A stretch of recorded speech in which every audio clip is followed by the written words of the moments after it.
আসসালামু আলাইকুম। দেশ এবং প্রবাস ভাইদেরকে জানিয়ে আন্তরিক শুভেচ্ছা অভিনন্দন। কেমন আছেন বন্ধুরা? কাজের জন্য ফেসবুকে বেশি অংশ সময় দিতে পারতেছি না। অনেক মানুষ আমাকে কমেন্ট করতেছে, কিন্তু কমেন্টের উত্তর দিতেছি না, পারতেছি না কাজের জন্য। সবাই ফেসবুকে নিয়মিত কাজ করেন। ফেসবুকে নিয়মিত কাজ করলে একদিন না একদিন এমনি সফলতা আসবে।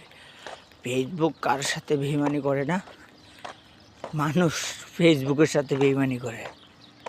ধন্যবাদ সবাইকে। সুস্থ থাকুন, ভালো থাকুন, আল্লাহর ইবাদত করার চেষ্টা করুন। সামনে আসছে রমাদান মুবারক, যে পবিত্র রোজা। 18 তারিখে রোজা, মানে প্রথম রোজা।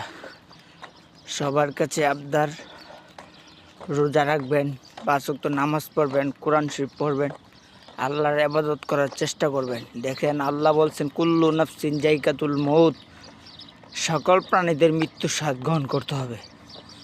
কখন জানি কার মৃত্যু আসে কেউ বলা যায় না।